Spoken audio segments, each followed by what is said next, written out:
Today's meeting of the Environmental Advisory Board is called to order on August 17th. Welcome, everyone. The members of the Environmental Advisory Board were appointed by the City Council. We serve voluntarily, and the board's objective is to provide citizen insight to the City Council and staff on environmental activities within and affecting the City of Clearwater. Agendas of today's meeting are on the wall at the entrance to chambers. Please remember to turn off your cell phones and electronic devices. To ensure a complete record of the board's actions, we ask each individual wishing to speak to clearly state your name and spell it for the clerk. Will members of the board and staff please introduce yourselves? Hi, my name is Sheila Sullivan. Welcome, Sheila. Thank you. My name is Marita Lynch. Our chair, Jared Leone. Glenna Wedgeworth. Sarah Kessler, the staff liaison. All right. John we are without John at this moment. Our first order of business is to review and approve the minutes of the board's last meeting. Board members, are there any changes or corrections? I had a couple of questions really quick. On our minutes, it indicated that we had 2 action items. Last time we had approved the resolution for Ready for 100, and we approved a letter for the Superboat races to be moved outside of the sea turtle nesting season. We are having, I just wanted to make sure, because we have our presentation on Ready for 100, and I want to make sure that that's not something we have to take action on today, because we previously have, because the minutes said so. Would that be correct? We don't need to take action on the resolution. It was attached. If you have comments that you want to change the wording or change anything in there, Marita, correct me if I'm wrong, but I believe it's the same resolution that we had discussed before. It is, but there was a typo in it. Mm-hmm. Okay. Yeah, that's what I thought too. Yeah. And then the letter was already approved as well to Yes. go forward. Okay. All right. I just wanted to make sure, again, procedurally, so that we didn't have to take any action on your resolution today. All right. So may I have a motion? Could I ask? Oh, yeah, certainly. One of the action thing that we asked for last time was to have the mission statement on the agenda. Oh. That is not something that they will put in advisory board meetings. So they just ask if it's something that is important, that the chair read it prior to the meeting, but it is not something that they will put on the agenda. So if we want to have any documentation of it anywhere, aside from you just saying it, so it's validated as our mission statement, there's no way to do that? I don't believe there is, other than reading it. Well, if you say it at every meeting, couldn't it be in the minutes of every meeting that he stated the mission? I can say he stated the mission, but I'm not going to type out the mission. Why not? Well, they're called minutes. Take hours, you make them minutes. I didn't understand that. I'm sorry. I just didn't hear you. They're called minutes. Yeah. You take hours and you make them minutes. So they're very brief. The only thing required for minutes is any action you take. Yeah, maybe there'd be a place on the website to put that objective Is the clearly. mission on the website? I'd imagine. I imagine it We is can double check somewhere. and make sure that it is. Yeah, But we no, I couldn't find we it can when track I it down to find. I have not been able to find it when I looked. When I applied, I couldn't find it. Yeah. So maybe we can do that, and that would suffice, and then we can It'd be keep nice saying to have it. it written down somewhere. All right. Okay. All right. Could you state it? To provide citizen insight. Yeah, sure. The board's objective is to provide citizen insight to the City Council and staff on environmental activities within and affecting Clearwater. Okay.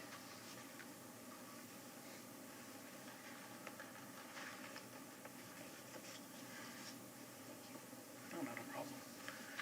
I usually reiterate it at the end of the year when we do our presentation to council as well, so it's known at that time too. But all right, may I have a motion to approve the minutes?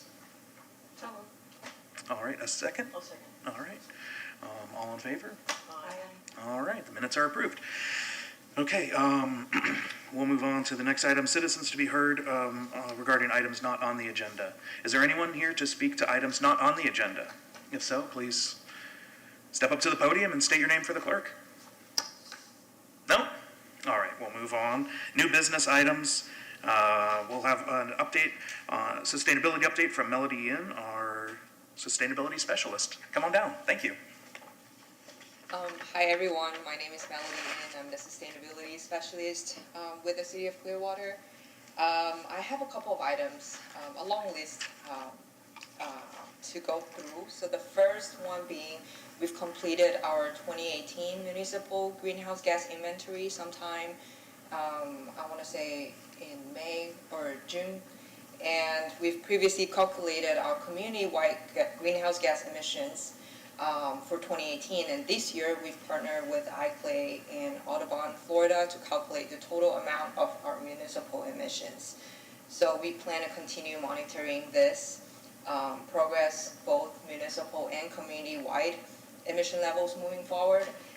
And to summarize, the total,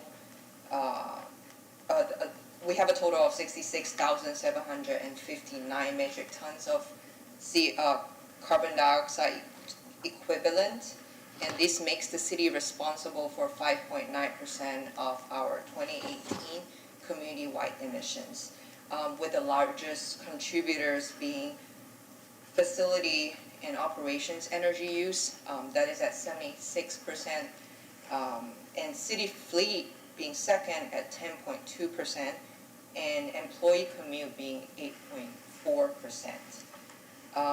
And we will continue to monitor these numbers moving forward too. So the next item is Synergistic Energy Conservation Program progress. So I believe Sheridan updated about Synergistic's program starting the last time we had this meeting. So right now, Synergistic has hired a dedicated energy specialist. She's Christine Wheatley. So she started in end of May and is currently being trained.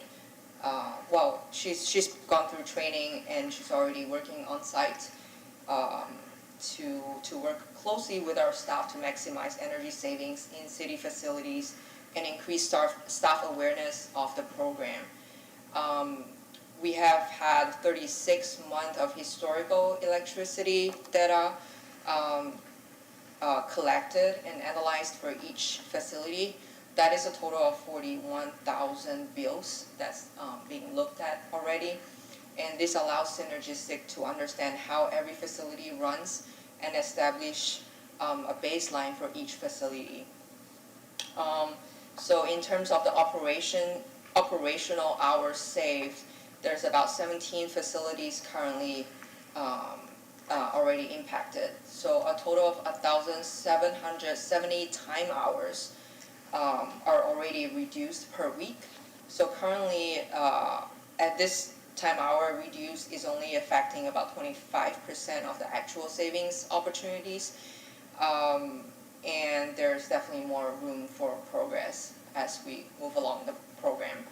And then the next set of business for Synergistics will be they are going to program all locally controlled thermostats. I believe they're already in progress with this to meet required set points of the energy conservation policy, which was approved by the city manager as we speak, between the last EAB meeting and right now. And then also Synergistic is also completing a building health assessment for each facility, and they're also applying for City of Clearwater to be part of the Department of Energy's Better Climate Challenge as well. And they're also giving a presentation to council, I believe in 2 weeks.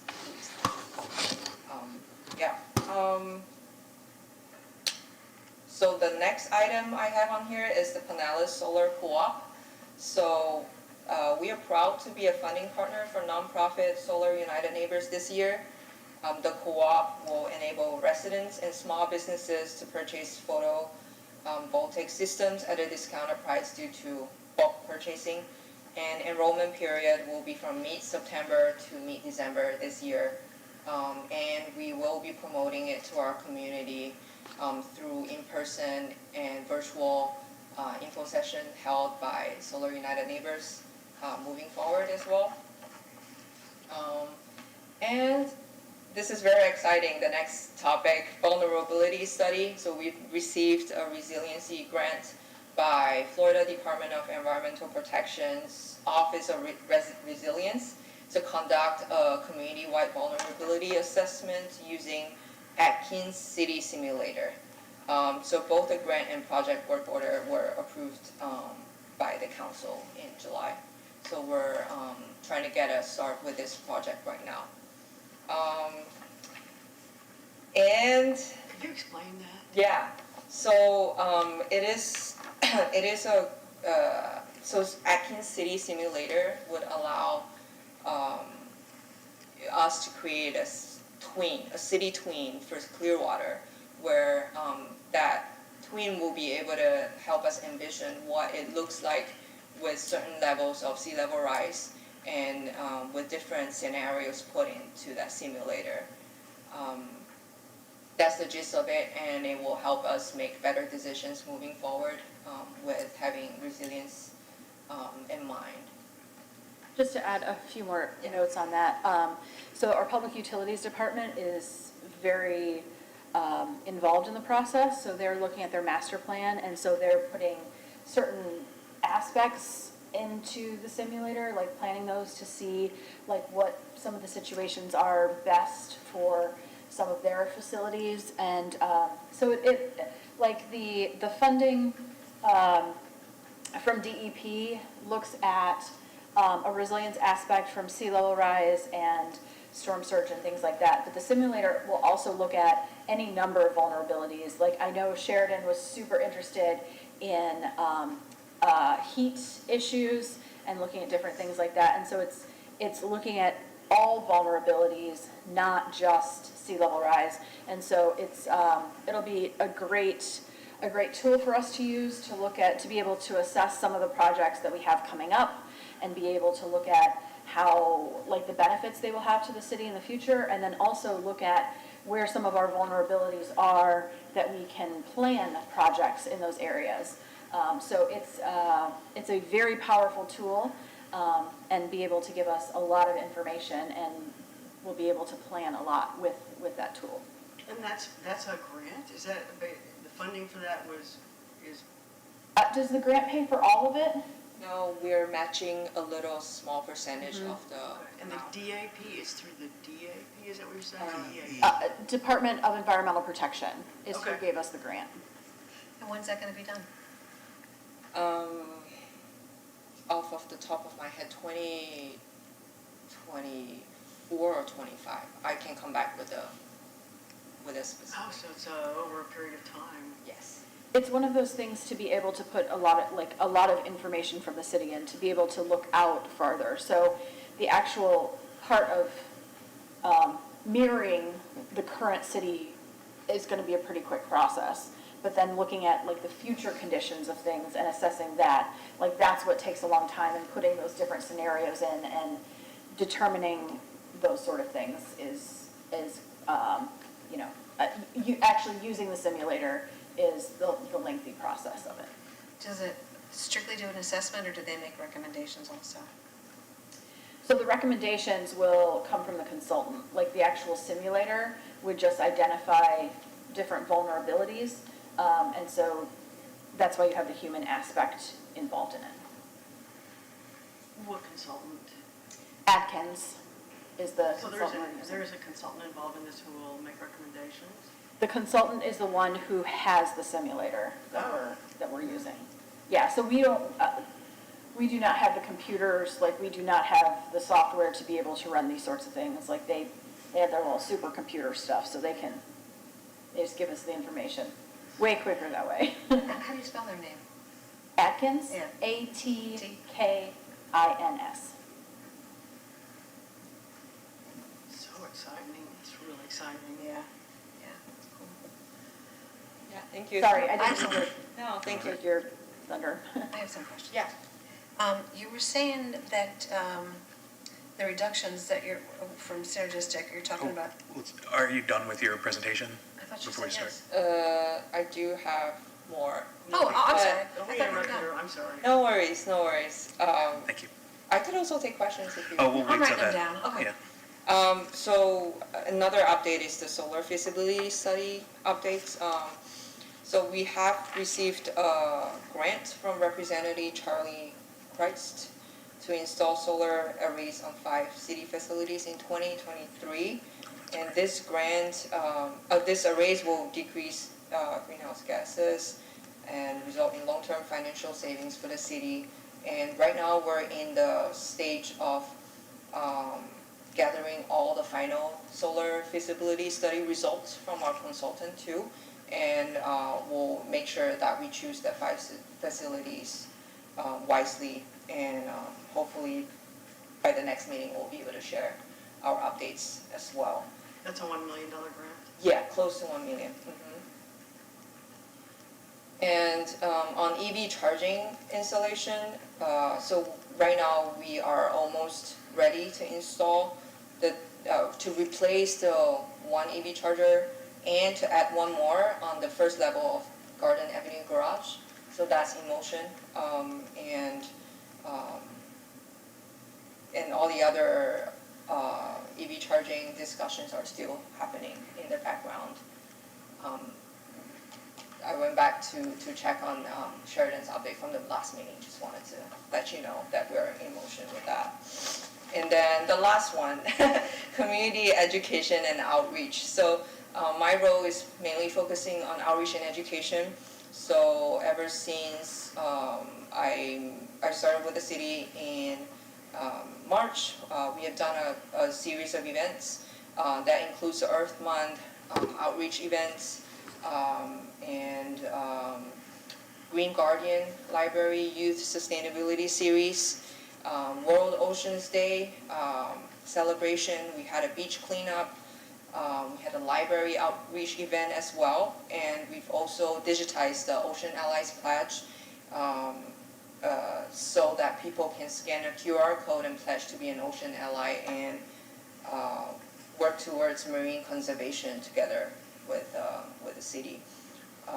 And so we've also had media recognition, thankfully. Fox 13 covered our 4 ways you can protect local waters on their 10 a.m. news segment when we went out to the beach cleanup. So that was nice. And a series of external and internal media outreach were done too.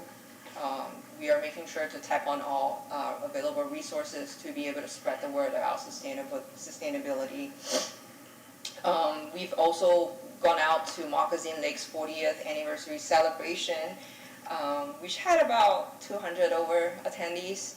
And another event that is back to school, Greenwood Bash event at the rec center. There were about 500 attendees estimated. So I got them to think about how they can be sustainable at home, at school or work, or at play, and eventually they get a sustainable gift. And then explain to them what these gifts mean. And those included for the native seed papers, pencils that can grow into basil or cherry tomato, getting them to think about gardening at home, and then also getting kids to learn about recycling through coloring books and etc.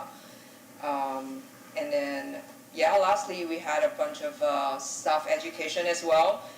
There was the test drive and EV event in March, and then Earth Month, swag bag giveaway, and a lunch and learn session specific to City Hall employees.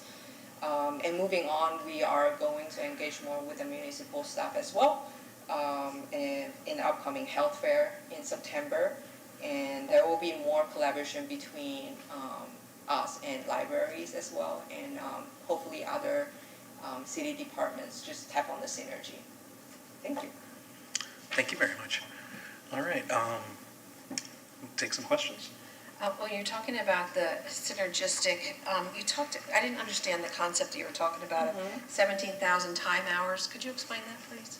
Yeah, so take for example, before Synergistic came on board with the program, the the energies like had been constantly running in the facilities. And so Synergistic went in to put in a setback at a certain time hour that the facilities aren't in use. So that cuts back on the operational hours, or rather, that saves energy for example, when the rec center closes at 8 p.m. So they set that time in until the next morning. Take, for example, they put the thermostat back on at about 4 a.m. just to prep for the staff's arrival. So And that then- was the hour saved. You talked about the highest producers of greenhouse gases in the city. And Yeah. could you repeat what those are, please? Yeah, the largest contributor to municipal greenhouse gas emissions, the first one being facility or operations energy use. And then that's 76.5%.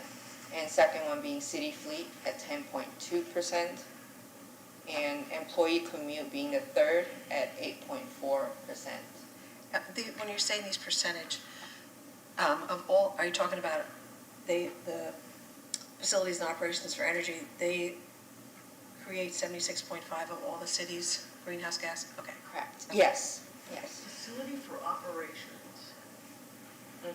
Facilities or operations energy use. So more of electricity consumption in the buildings. What facilities are those then? Is that, I believe these are all of the city-owned facilities. all our, like our water It would facilities? be everything. Rec centers. Rec centers, libraries, Yeah. like Okay. utilities, like even lift stations, like it would Yeah. be Yeah. all kind of city-owned property that has electricity is what they're counting. All facilities. Yeah, so anything that has some sort of operation, it would be included in like that facility operation number. So that can probably be broken out a little bit more to narrow down like, and I'm sure it has been, or they're working on it, to identify where the bigger users are, but just knowing that that's, like, our facilities is the big number, yeah. That was 76%?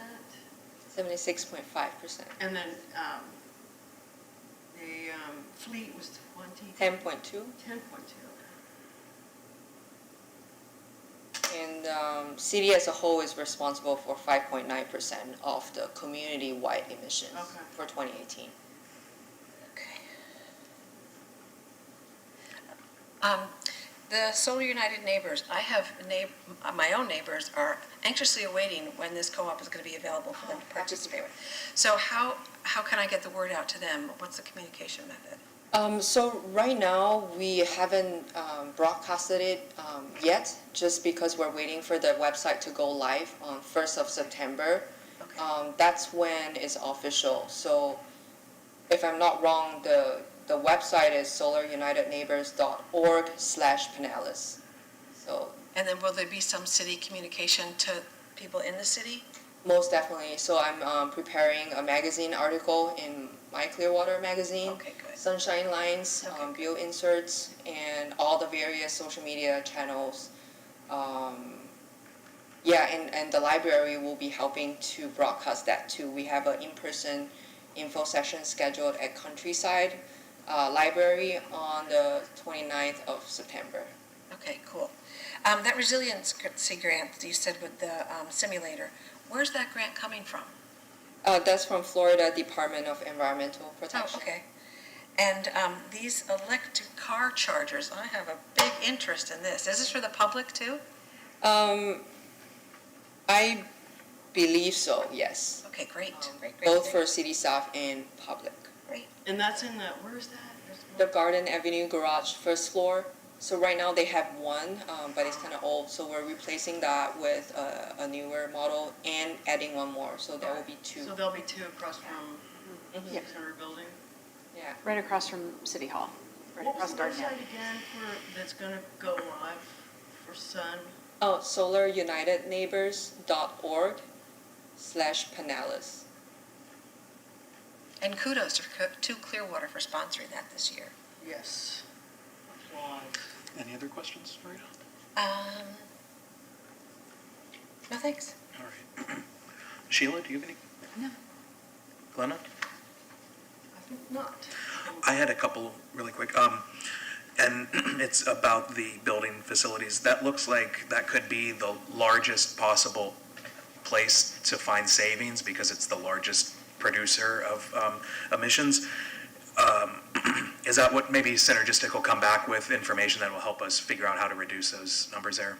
Yeah, most definitely. With their current program running, I believe we're targeted to save 20% by 2027. Okay, and then the solar feasibility report that's part of the raise, when's that expected? By the end of the year, or do you know when? Very soon. Oh, So there was okay. some delays in there because due to manpower shortage Yeah, in I the see. consultant side. So right now we're just lacking a couple of remaining reports, and then hopefully by September Okay, we'll be able to have all of them and have an internal discussion. all right. And then one last question. The greenhouse gas monitoring, you mentioned the city's contribution is like 5.9%. Yeah. And that you do community-wide monitoring. How? And what does that look like? Just there's this many cars that are in the city or this many buildings? How do you monitor the citywide? The community-wide? Yeah. I believe the previous community-wide emissions report, we also engaged a consultant, and there are various data sets that we have to gather internally, and also from other county websites and all. As for the details, I can check and get back to you. Okay, yeah, I just was curious how they would note that. I think there's a number of, individual, like residents who have solar or other things like that that might be an impact, and I just was curious how that would be monitored. So iClay is a tool that I believe we use that for community-wide too, and iClay has that set of data sets that is suggesting like what type of data we should be getting and all that. Yeah, okay. Yeah, you say like if there's 100,000 people or 110,000 people in the city and there's one car for every person, but 5% of the cars are EVs or, whatever that number Yeah. may be, so.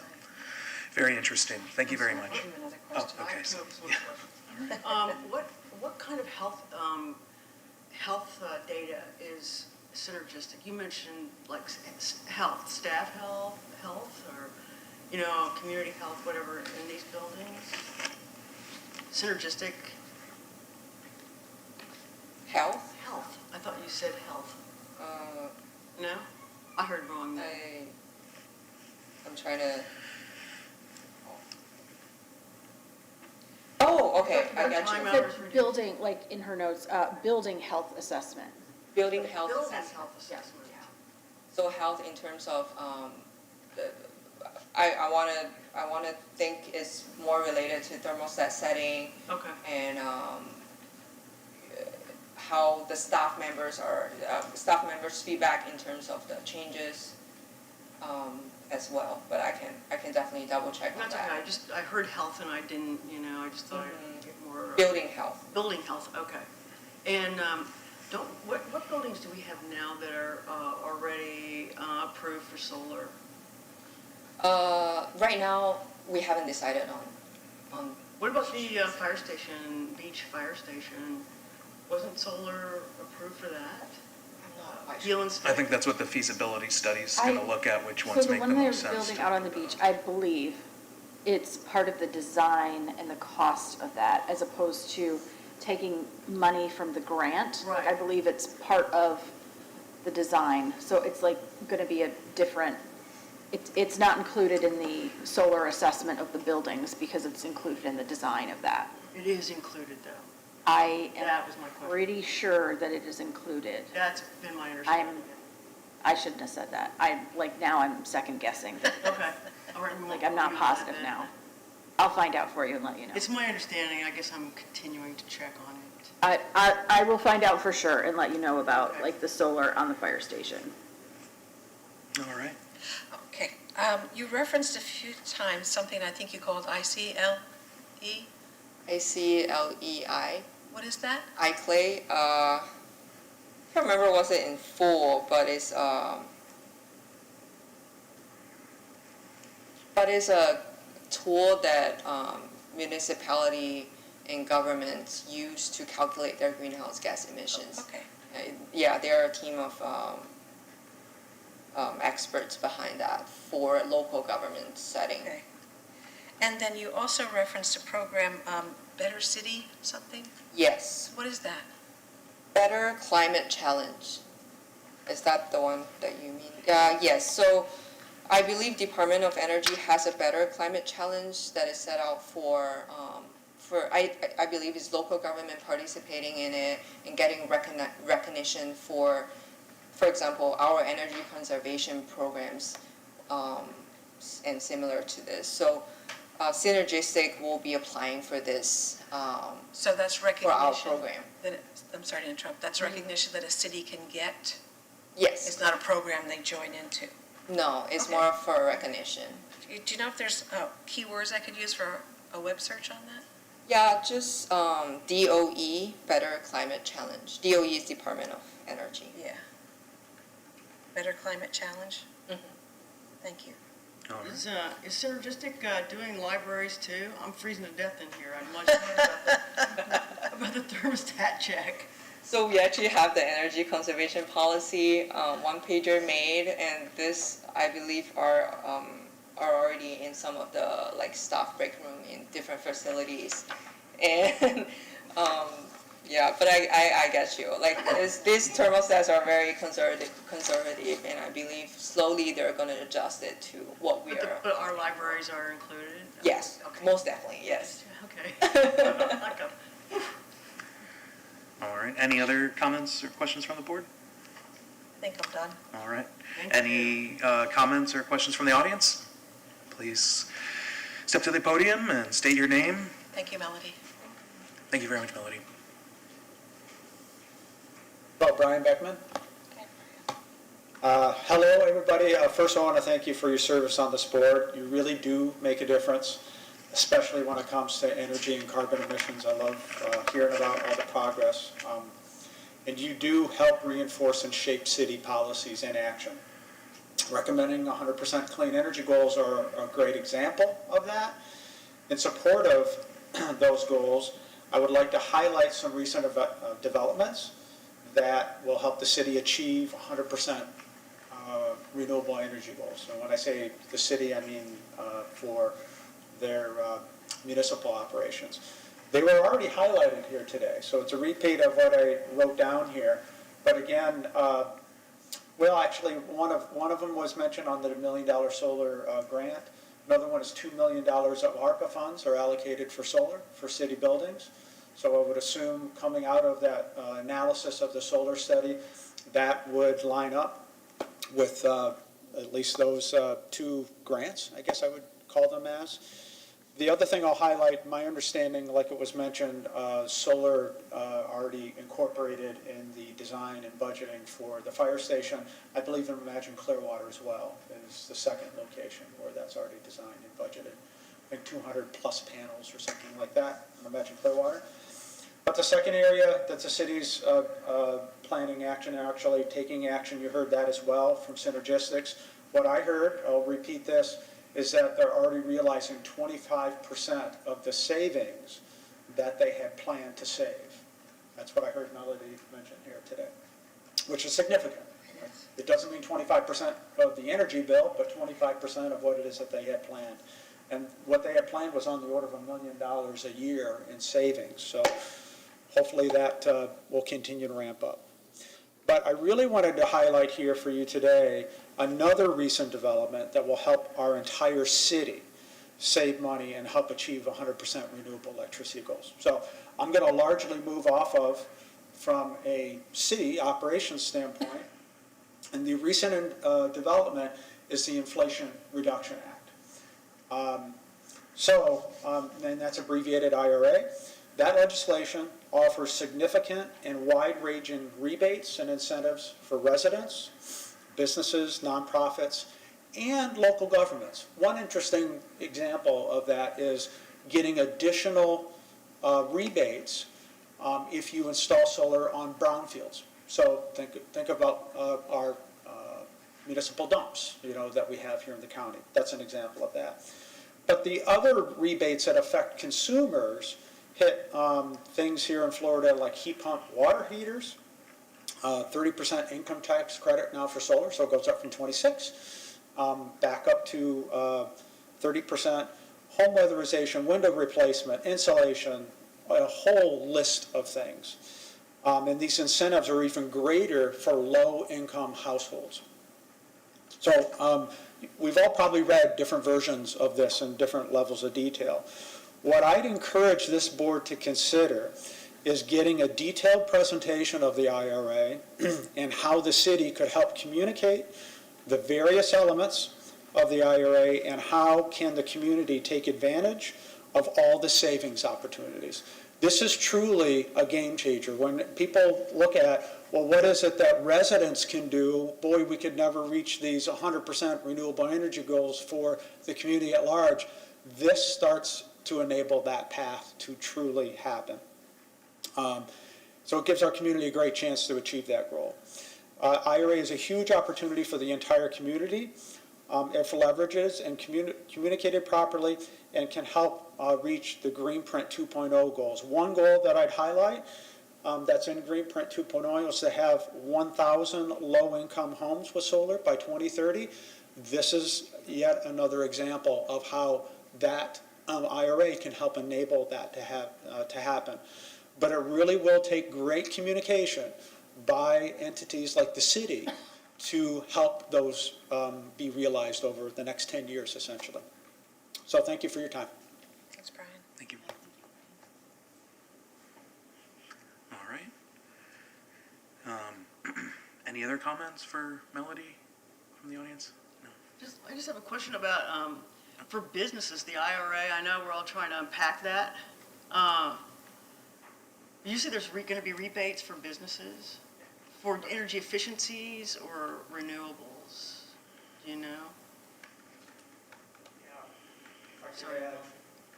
So for example, one of the things that I've read, and I'm not an expert on this, I didn't write the bill, and so this is why I'm proposing that you have experts come in and talk about it. That means for affordable housing as well, that when housing gets developed, these things that developers can take advantage of. So take like the Bluff properties, for instance, even that's not low income, but they've committed, the developers committed to Energy Star appliances. They can go easily beyond that now to enable rebates to be realized that they didn't have in front of them before. You can do that with affordable housing apparently now as well as part of IRA. These are all things to be considered. But not commercial businesses like, restaurants and... No, you're for profit. You can take advantage of, depending upon, certainly solar's an example of that, but other weatherization items, Yeah. Yeah, absolutely. It's not been the case in the past. Awesome. Okay. Sarah, in reference to what Brian's talking about, us getting a detailed presentation of how that act would impact the city. Yeah, I will, do you know somebody? I don't. I'll reach out to Rosemary Call and see, like, she's our, Yeah. government know-all, and see who she probably knows somebody who knows more. Without, my question, who analyzes I have- the act? Yeah. No idea. Yeah, and to the point of some of there might be someone in the sustainability office that might follow up on some of that stuff as well if it's extremely related to what their office is doing. So that might be an opportunity. Find somebody for next meeting? I will try right. to find somebody. Okay. Okay, great.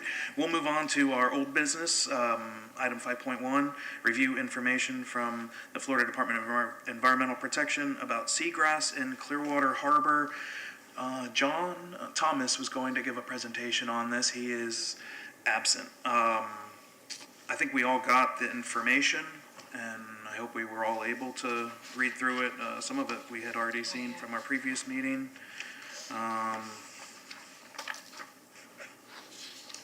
So he just provided the email from Chris Agnes Stew, What he said. Anastastiou. So he's the seagrass guy at DEP, so he provided that information to us. And then John also drafted a letter to the city council. And so did you guys have comments on that? Do you want to wait till he gets back to discuss that, or do you want to, what do you want to do with the letter that he attached related to seagrass? We have that letter here? Yeah, it should be. Oh, okay, I got it. Yeah, and the letter seemed fairly similar to what we had discussed, I thought, at our previous meeting, but, in respect to, John not being here, I would prefer to, I hate to move it on to another meeting, but without him here to, I don't know, I would, I could think it's all pretty straightforward, but, without him being here, I prefer to, have more of a conversation about it with him present. I will say that I was surprised to see how much seagrass there was right along the harbor there, with as much boat traffic and other rocks and debris that are right along the seawall there. I was surprised, so I do think that's something we should certainly move forward with something, but without John being here. And I don't know if anybody else shares the same sentiment, but that's what I feel, so. I agree with you, because what this letter this letter tells me it's really not that big a deal, from Rob Burns. Right. And yet John is saying that it is a big deal. So I think we need John's input as to why. Yeah, certainly. So, I don't know, anyone else have any thoughts to share? I would move on without John. I mean, that was just my thought, I mean, it seems pretty straightforward. It just looks like that the seagrass beds are are really concentrated along our coast. Yeah, but if we present it to the council like this, and they just say, why is there an issue? Why do you think it's an Yeah. issue? Because it looks like everything is stable, so why should we do our own assessment? And I think John has the answer to why we should do our own assessment. Yeah, I Okay. agree. They said it was slightly deteriorating, but not, 20, it's Right. better than it was in 2006, but. Yeah, but again, to defend the position, Right. we need to Yeah, make sure that we might have all the answers. Yeah, so I don't think that there's a lot of, I don't think there's a lot of, I don't know. I think there's a reason why the seagrass is there and not in the channel, so, like. Certainly. Yeah, and so if we have people, putting down anchors to listen to music, this is right the most vulnerable area. So, okay. Yeah, I guess we can wait All right. until he comes back. I think he wants to be here too. Yeah. Yes, I prefer that. Okay, if that's all right, we'll just move that to our next meeting in October. All right, we'll move on to our next item on old business, item 5.2, review our Ready for 100 presentation for City Council. And this is, you're up, Marita. I'm up. So we approved the resolution last time we met, and I want to Thank say. you very much for that. Oh, you're welcome. I want to say thank you to everyone for delaying this meeting, because I had some personal family stuff going on, so thanks for delaying it, so I could be here. I appreciate that. In the interim, I have spoken to some of the city council members. I've spoken to Kathleen, I've spoken to Lena Teixeira, I've spoken to Mark Bunker. I still have yet to speak with Frank Hibbert and David Albritton, and I spoke to John Jennings about this as well, to kind of give them a heads up and to get some feedback from them. Then I created this presentation and reviewed it with Sheridan and with Melody and with Sarah, as well as Micah. What's his last name? Maxwell? Yeah, thank you. And they all had some feedback. So we came up with this presentation to go before city council. And so, tear it apart, tell me what you think, and so we have something good to go in front of city council. It looked with. very official. Sarah gave me the template. Okay. That was my initial. That was easy. That was my initial reaction, was it looked very official, so thank you for So that. we have access to the presentation. I'm afraid I didn't see it. Yeah, it was It on was a our link packet. online, but we're going to go through it right now. Oh, okay, awesome. Yeah. Okay. Can anybody pull it up? Oh, on the computer? TV?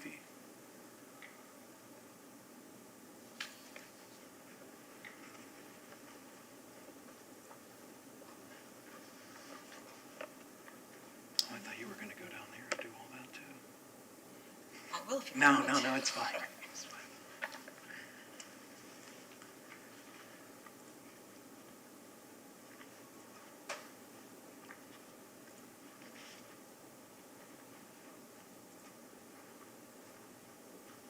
Actually, should I come down there, Sarah, so I can click the next slide? Okay. Yeah.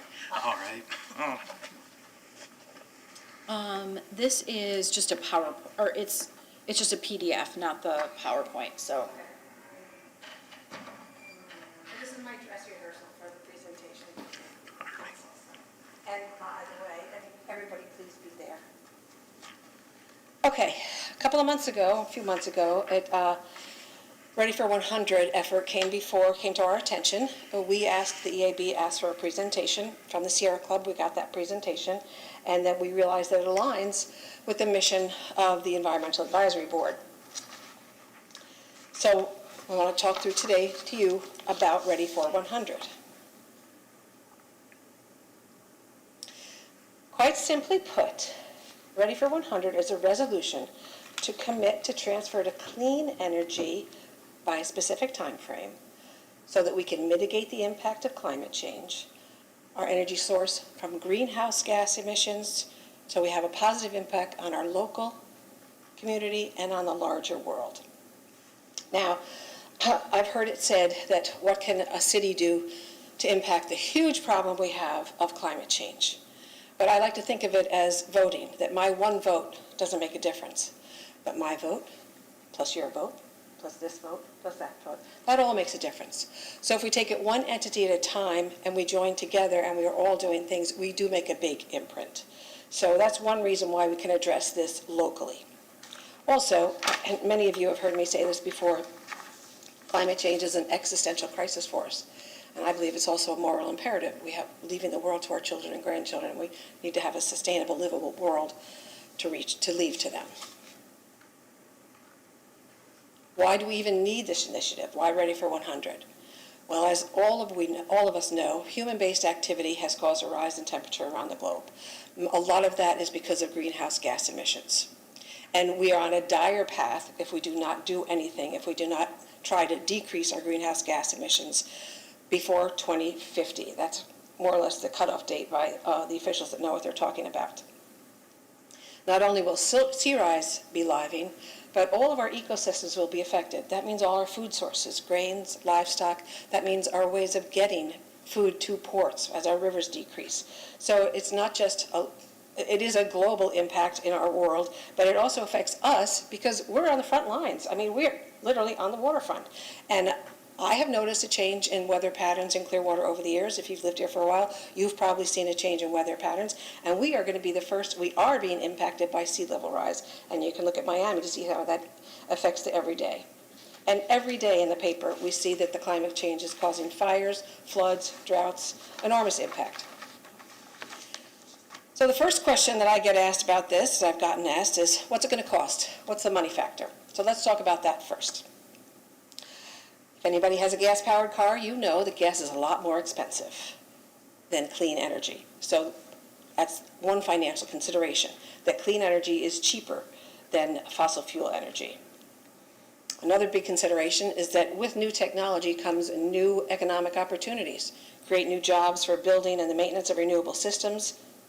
It will save taxpayer money, as taxpayers are spending less on energy costs and as they are improving energy efficiencies. And we will have cleaner air and water quality, which will improve public health. And some people have said, we already have Greenprint 2.0. Why do we need something else? Well, two of Greenprint's goals are to reduce the city's greenhouse gas emissions 25% below 2007 by 2035, and to reduce the city's greenhouse gas emissions 80% below 2007 by 2050. Greenprint creates a vision for Clearwater as a vibrant community for current and future generations. If we want to create a vibrant community for current and future generations, we have to support these greenhouse goals. And this Ready for 100 initiative does support the greenhouse goals because Greenprint also calls for the implementation of strategies to reduce energy used and for shifting to renewable energy sources. So this initiative supports those goals by moving to clean energy use and reducing greenhouse gas emissions. The other question I've been asked is, who else is doing this? Well, a lot of people. Most of our neighbors are doing it. St. Pete, Dunedin, Margot, Safety Harbor, Pinellas County. They've all had initiatives and have voted them in for Ready for 100. And all of them, almost except for one, have done it unanimously. You know who else has done it throughout our country is Burlington, Vermont, of all places, Eugene, Oregon, and Seattle, Washington. And certainly if those cloudy places can do it, we can do it. Around the world, there are over 100 cities who have more than 70% of their energy coming from clean sources. So let's talk about the city first. What do we need to do to get to the city for Ready for 100? So first of all, Synergistic is already in process. That they will account for a 20% reduction in energy use, and they're well on their way to accomplishing that. There needs to be on-site renewable energy generation to generate about 40% of current usage if we go by this Ready for 100. Now, Brian mentioned the IRA. There is literally billions of dollars now available for communities and businesses to transfer to clean energy. Duke has the CEC, which is the Clean Energy Connection. That is a program that the city of Clearwater is already involved with. They have their off-site solar panels, and we get electricity from them. That will account for 40% of current usage. So when we talk about where's the money going to come from and what do we need to do, we now know that there's a lot of money out there to do things, and it's pretty clear what we need to do is to transfer to clean energies. So outside of the city buildings and the city itself, what about the people who live within the city? What about the community? Again, now there's a lot of money to do this, for us to increase energy efficiencies, to have on-site solars on homes and businesses, and what we'll need to do that is to have education and campaigns. I think, Melody, you mentioned a whole bunch of campaigns that are happening, so more of the same, more of that kind of thing, to let people know what's available to them. Duke also has campaigns we can be partnering with. As far as financing mechanisms, when we made this presentation, the IRA had not been passed yet. And we talked about partnering with nonprofits like Solar United Neighbors, which is the co-op for solar panels for residential, and the Energy Loan Fund. But now, as I said, with the IRA in place, we need to know what's available to us and how we can spend that money for the community's benefit. Duke also is working to have 100% renewable energy by 2050, and we can align ourselves with their efforts so that we can do the same. So how much money will that save? Again, the city solar feasibility study is still pending. We don't know exactly what they say, but what I have heard, what I have been told, is they're saying about $1 million over a 25, 30-year time frame, which actually sounds kind of low to me, although we have to wait for the results. Again, this Duke Clean Energy Connection program, which we are part of, there was an initial fee, and then we get credits, and the total from that is the savings is about $5 million after 25 years. So what are we looking for? We are looking for the city of Clearwater by 2040 to have 100% clean energy electricity for city operations, and for 2050 to have 100% clean energy electricity citywide for all people in the city. Any questions? Feedback? Comments? Help? That's great. If you were a city council member, what would your objections be? We'll make a comment. I think we should definitely make sure that this complements Greenprint, and you mentioned a lot about that, but I want to make sure that it's clear that this is something that complements. It's not competitive with Greenprint. So that Did I not make it clear enough? Just make sure. I think I think it can get confusing for Greenprint other says people. 80%, right? Greenprint is 80%. The goal for by 2050 is 80% of clean our electricity from clean renewable energy, community-wide, as I understand it. So we're just asking to up that to 100%.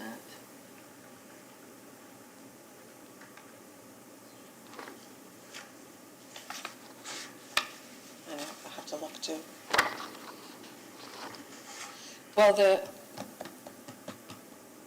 Oh, it was in your presentation, the it green was in print's my presentation, but standard. it was based on the 2007 usage. Yeah, Yes. So it's a little bit different definition.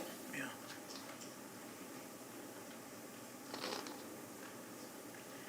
I think, just to be clear about it, it's something that's complementary to green Yes. print, not competitive to Okay, I mean, green you print, spell so- it out there. Yeah. And it was discussed at the time the green print was passed too, by city council. So, you know, they should be familiar with it. They should Yeah. be familiar with our green print goals. I think the photos were great. You can always use more photos in presentations, but the Again, photos it's were a great. city Yeah, presentation. Yeah, it's what the standard, yeah, okay. If you guys are, I have a couple Yeah. specific comments. Okay, then let me get my pen. So. Okay.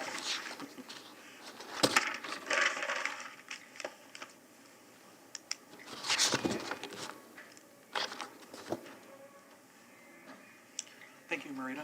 You're welcome.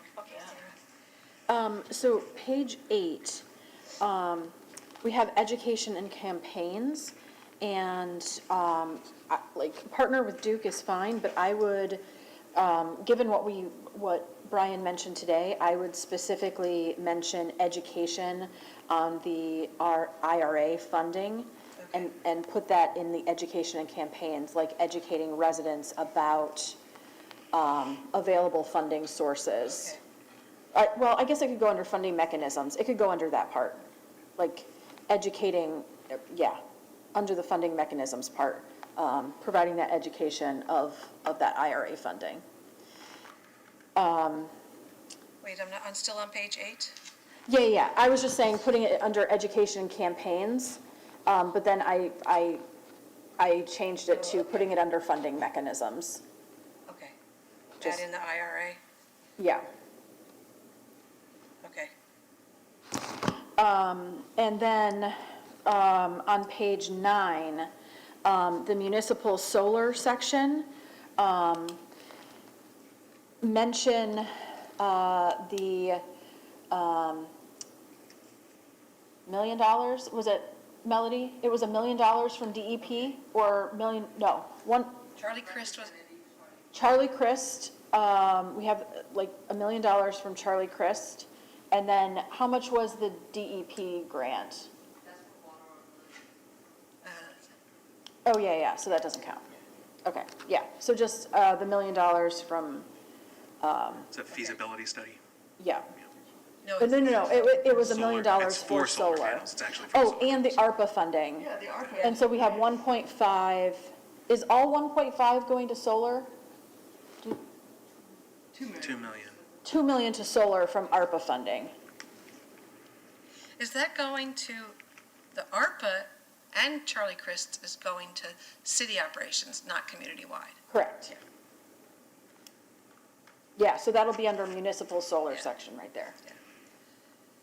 Okay, I'll add that in. Okay. Those were my only comments on Okay, that. thanks. I have a question. Yeah. So the baseline greenhouse gas emissions year that is being compared for green print, is that 2007? Is that what? That's my understanding from the, yeah. Okay, so yeah. is the Ready for 100, they're going to use those numbers too, right? And same with Synergistic, so it's all the same, do you know? We might. Well, Ready for 100 is not looking at a year, it's looking at 100% renewable zero emissions.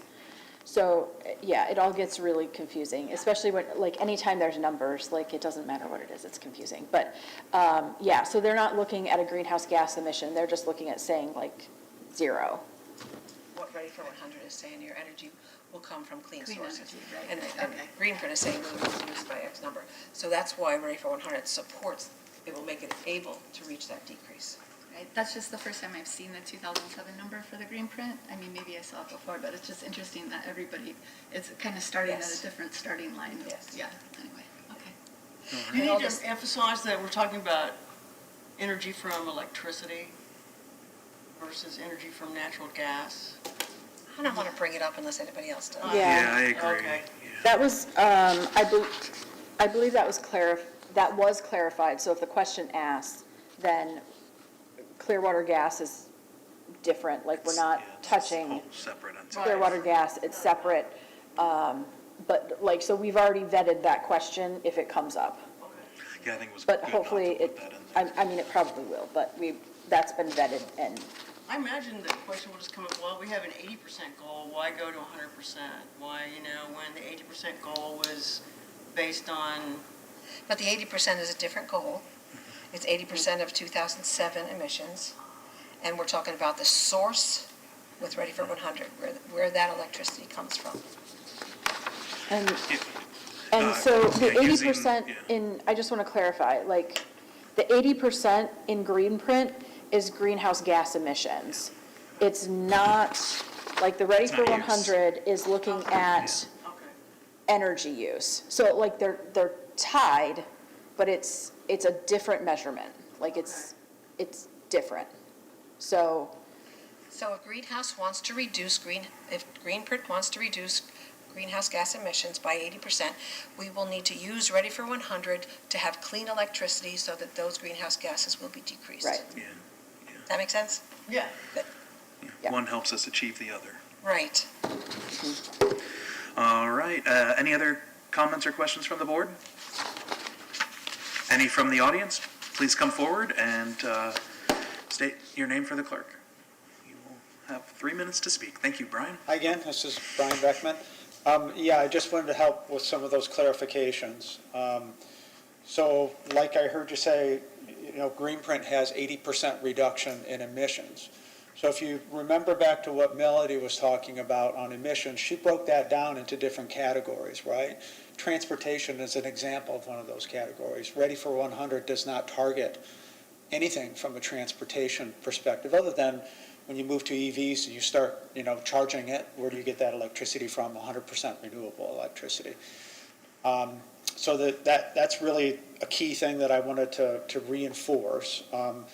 And like it was mentioned, gas is not included in that. It really just talks about electricity and what we have, Sierra Club has for their Ready for 100 program. The other thing I'll mention, so in what Marita was presenting up there, of the different categories from the city of how to achieve 100% renewable electricity, like 20% from energy efficiencies, essentially, from Synergistic, but using Synergistic as a prime example, and then 40% for installing renewable energy and 40% for Duke. Duke is already basically in the books. You've already signed paperwork that you will get that. I would expect that they will have additional programs down the road. 5 years ago, you didn't see that coming. It came because they saw their competitors doing it, and they saw that communities like Clearwater were requesting, demanding that they get some support for helping them meet their goals. So while I think those percentages are very, very illustrative, they'll jump all over. You could get 30% for energy efficiencies with Synergistics and updating this air conditioning system, just as an example. Lighting, whatever the case might be, of actually, remember, if you don't realize this, Synergistics, and Melody can correct me if I'm wrong, does not include any infrastructure changes to realize those goals. It's through this hyper monitoring of systems and other things like that, like the county has done, where they've realized 25 or 26% of their savings by getting Synergistic's help. So there's additional, energy efficiency opportunities out there by replacing equipment with better equipment. Heat pump is an example of that, just for example. So there are a lot of, I would expect that number probably to go up on the energy efficiency side. I would not be surprised if the installing solar number would not be that high. It's going to be dependent upon this study that you come back with the results of what do you have for surface area on buildings, all kinds of other factors like that. And that's where I'm not going to be surprised that Duke is going to help fill in that gap. Just as one little anecdote there, to also illustrate Chicago, I was just reading today, we lived around Chicago. They just announced that they will hit a 100% renewable energy goal by 2025 for their city operations. And that is in large part because of contracting with a I think they're utility and a third party, I don't know the mechanics of it, for about 500 megawatts of solar out there in wherever land out there in Illinois that will be credited to them. Just an example, they didn't have that on their books 5 years ago. Now they've got that, and they will help reach those goals. So that's one of the beauties of setting those goals. These doors will continue to open that will help the city realize those goals. Thank you very much. Which reminds me, Brian, there was a point, and all of you, there was a point I did not make about the savings, about where the money will come from. What I wanted to say was money saved can be reinvested into new strategies for reducing energy and improving energy efficiencies, which creates a virtuous cycle of improving and improving and improving and saving money. Certainly. Would calling that like a green fund, to establish a green fund, or just that, well, that'll just be spent on that? We'll just take the savings and automatically spend them.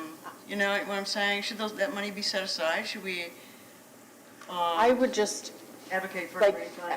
I would just do one topic at a time. Yeah, Like, that's what I'm get thinking. this passed before you're talking about where they should use money. It's just to create the mindset that Yes, it's but not spending money, it's saving. sow the seed.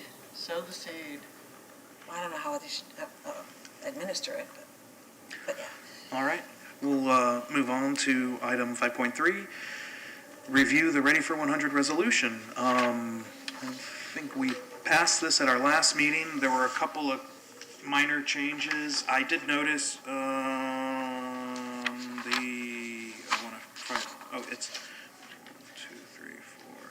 The fifth graph on the second page, we're just missing a period at the end of the sentence there. 1, 2, 3. Oh, thank you. And I think that was the only thing I noticed in this iteration. Well, the first Oh, sentence. I think there were a couple of spaces that were off for like the whereas clauses here and there. I don't know if that's a big deal or something. Sarah, else. if what's the approved, will it be reformatted into the city? I'm not sure. Could you write them down and hand me yours? Yeah. Yeah, they were just, like I said, just a couple of. But I noticed something more significant. It's on Sure. the second page where it says, now therefore be it resolved by the city of Clearwater that after the comma where it says clean energy by 2040, at least 50% of such electricity be clean energy by 2030. That's not what's in this presentation. I don't think that needs to be in there. I think everything after the comma should come out. I'll just remove that. We want to do 100% clean energy by 2040. That isn't even right, is it? Yeah. Yeah, that's. Yeah, that's right, yeah. And for the city, and then 100% for the entire For community. 2050 in the next graph. Take all that out? Everybody okay with that? Yeah, that's fine. Okay, cool. And then just end energy by 2040. Yeah, That's fine. that's all. Thank you again for putting this together. It looks great. Yeah, there's just a. Thanks. And thank you for that little change. Any other comments from the board? Any from the audience? All right. Then I guess since we've already passed this, we made just a couple of changes, but I don't think they're kind of. So we cleaned this up. Yeah, right? I don't know that we need to I'll clean it up and pass send it it to again. Sarah. I With think we're city good. instead of county, citywide move instead of on, yeah. countywide, those things. I think I did all that. Yeah. Yeah, that was Yep. pointed out in the last meeting. All right, great. Then we'll move on to item 6, our director's report. Sarah?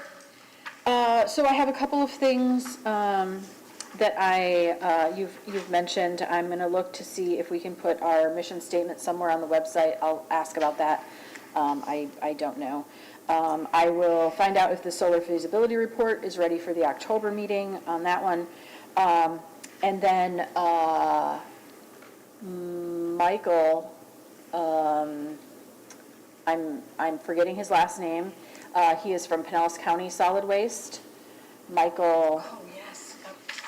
he is planning on coming to our October meeting and talking about some of the initiatives that Pinellas County has with their solid waste program, and so that'll be great. They have a couple of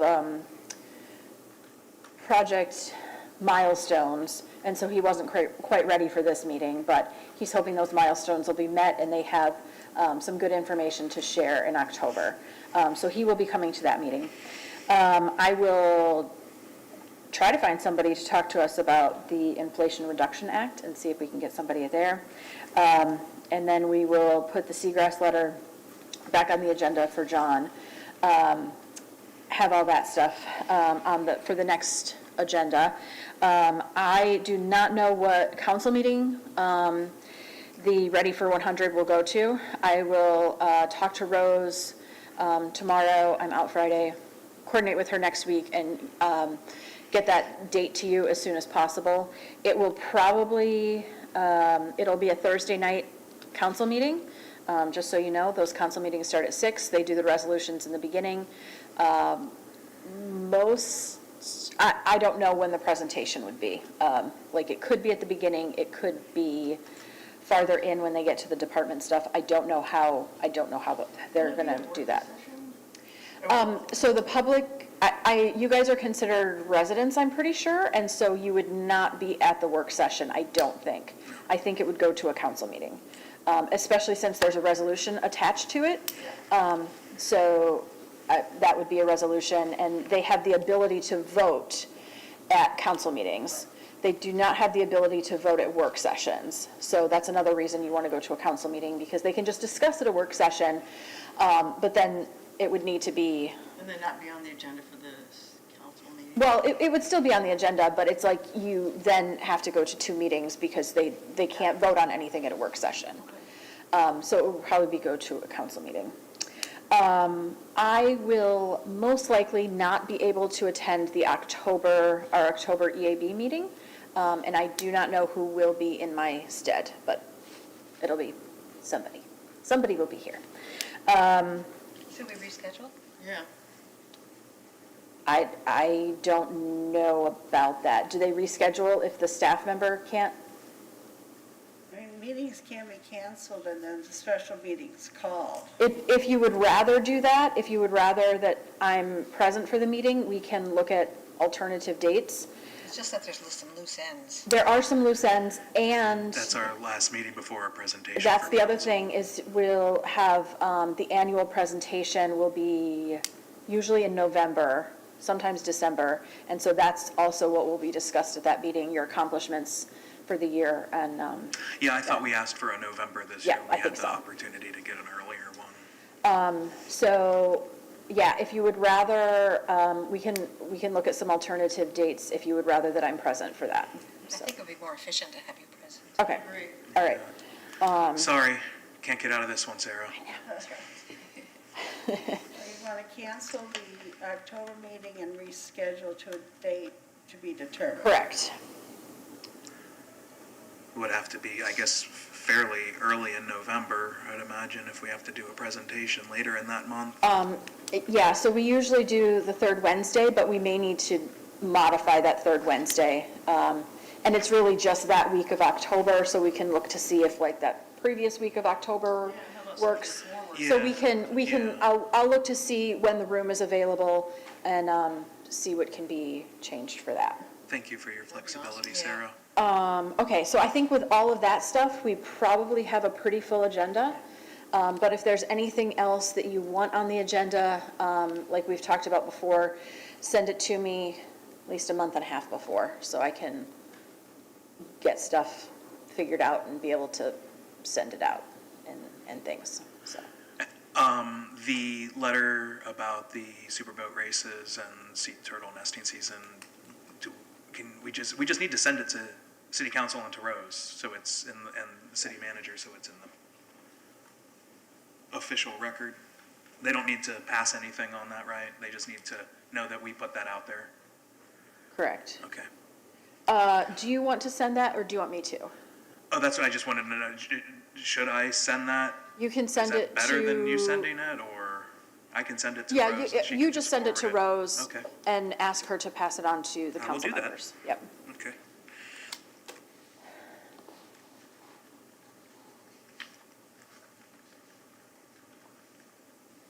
All right, that is all I have. I feel like there was a lot today. All right. That's good. Board members to be heard. We'll start with Sheila. I don't have anything. All right, Marita? As I said to you before, I have met with several city council members. The mayor and David Albritton have not been apprised of this yet, and I think it's important to do that before the meeting. I'm wondering if anybody wants to volunteer to do that besides me, because I don't think we can go in pairs because of sunshine law. Correct. Yeah. Yeah. So if you cannot meet with them, I will make sure that John Jennings knows like what's coming forward, so he will tell them, so they're not ambushed by anything. I mean, it'd be better if somebody is able to meet with them, but Yeah, if you can't, then. If there's a time, let me know, and I can make myself available You'll to meet have with them. to go through her. Yeah. Oh, okay. Yeah, I don't know what the dates are, what the. Well, when I did it, I just coordinated with them or their Oh, okay. secretaries and just set Okay, the dates. yeah, I can help, I can, Thank you, I very Yeah, much no appreciate problem at that. all. Yeah. all right. Both of them? Sure. I can do one. Okay. Coordinate together. Sure, you feel okay talking about this whole thing too? Yeah, I think I understand it. Yeah. Cool. Could she take someone from the community too, like? Yes, I took somebody from the community when I talked to Lena Teixeira. Yeah. The pastor over, Trinity Presbyterian, yeah. Andy? yeah. It's really good. All right. Okay, I'll be open to taking somebody from the community with me as well. Yeah. I'm leaving town for a couple weeks, so I don't know when you were planning on doing that, but All right. I'm not gonna be here. Anything else? Oh, Marita? No, that's fine. I just wanted you to write your thoughts down. Anything else? I don't have my phone with me to look at the emails, but I think there was something else. There was somebody else I saw at one of those Clearwater meetings, and I thought it'd be good for him to. I have reached out to the Clearwater Marine Aquarium guy. Yeah. I've reached out to him a couple of times, and I have not heard back at all. Their new So I'll reach out CEO? again. I forgot what it was related to. I'll reach out to him again about our October meeting. But yeah, I haven't heard back. Yeah, and when you reach out to him, if you CC me, I'll immediately follow up, Okay. okay? That's all I had. Okay. Glenna? Yeah, I just want to say about that, really good news on the energy front, all this that we've been talking about today. I was with the only North Pinellas, Florida Sun co-op, Florida Solar United Neighbors Co-op, about 5 years ago. I got my rooftop solar with that co-op. So I've had the co-op experience. I highly recommend it. It was very educational. They educated us.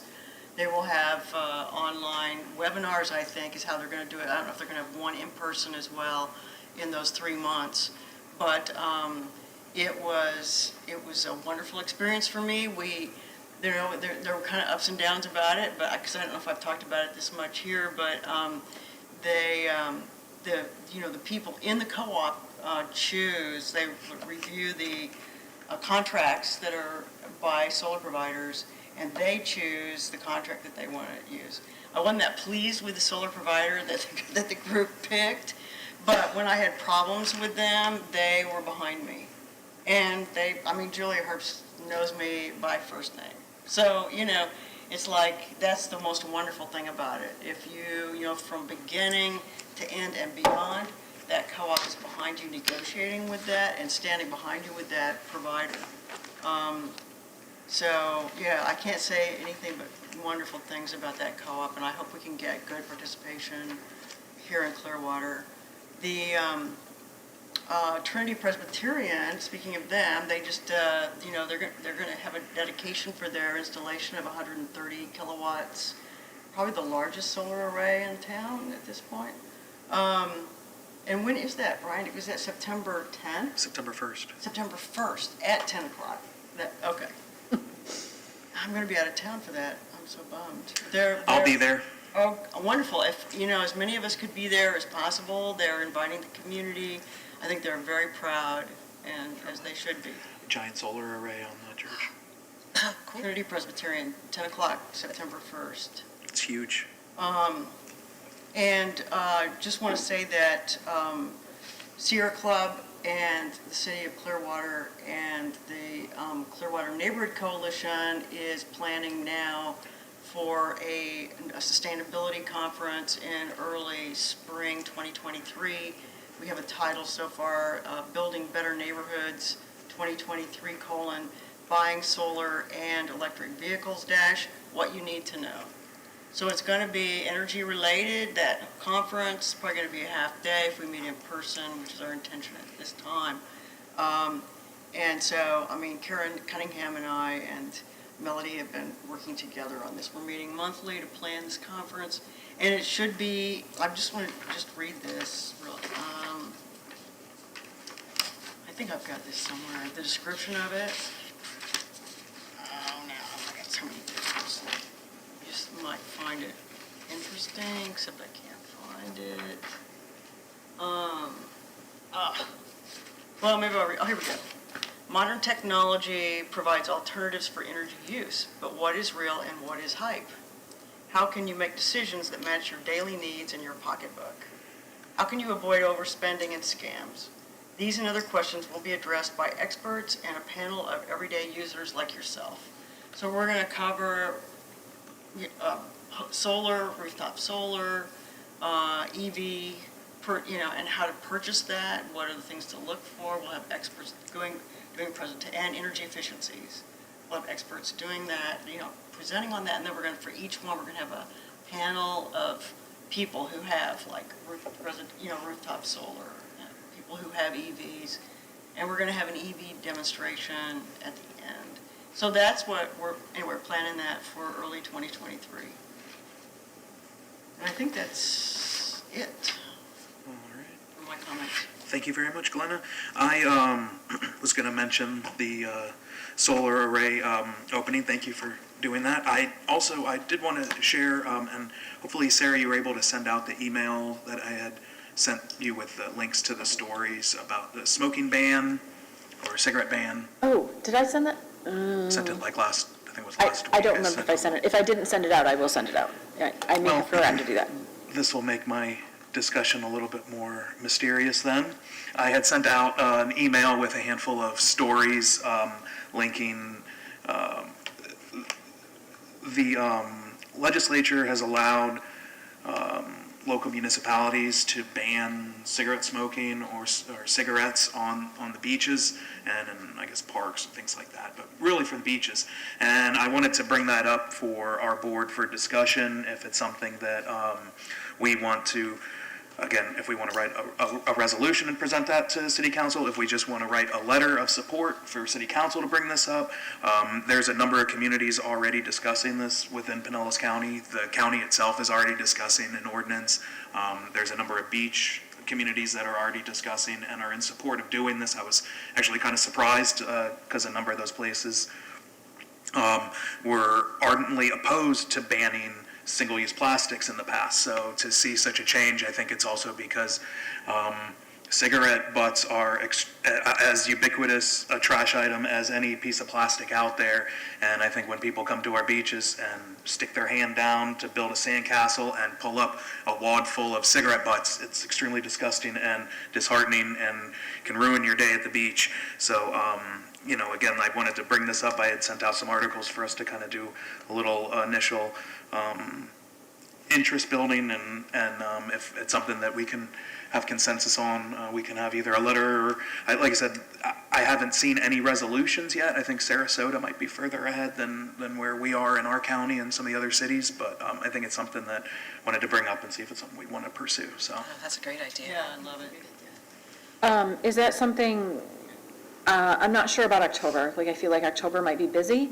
If we're talking about, just reviewing a letter might be easy enough for October, but if we want to do a resolution, it might be better to wait until our next meeting after the first of the year. Yeah, I was going to keep an eye on, again, I think we'd want to write a resolution after, the county has one put together, and I think they're working on one, so Okay. they might have something available that we can kind of piggyback on, so.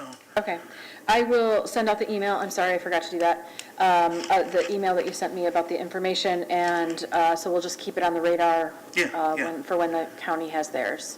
Yeah, we can and like I do said, that. I just wanted to bring it up and see if that's something we can build consensus on. Thank you very much. I had nothing else. If no one else does, I will adjourn the meeting. Thank you.